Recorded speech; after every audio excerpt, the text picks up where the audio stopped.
Thank you for watching this short video on what the future holds for this fund. I'm sure by now you've seen this map. If you haven't, this is the strongest evidence for what the future of the fund looks like.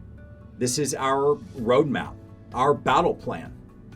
We've done our due diligence and selected 75 of the 440 military bases that will be the best areas for deployment of our capital. Although I'm sure there will be some markets that we will want to fill the gaps in later on, the top 75 installations are the sole mission for expansion for now. That will keep us busy for the next several years.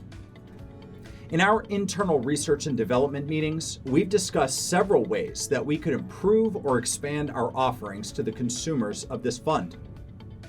One of the core ideas that everyone agrees would be valuable later down the road is residential multifamily.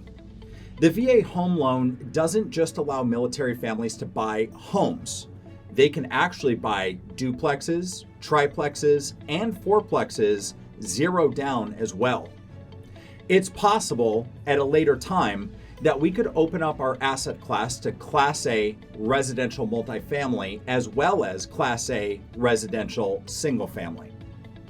I will poll all the investors at the table when the time comes to look at it seriously and will not move forward unless a majority are in favor.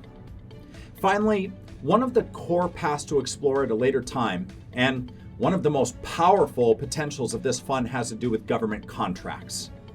The military housing system itself is privatized, and we are a registered, service-disabled veteran small business. I believe if we can appeal to the Department of Defense and submit our plan, we could be a contender to take over base housing at various bases that we operate at. This means when service members come to the on-base housing office, we could ultimately offer a wider range of solutions for housing, chiefly this very program.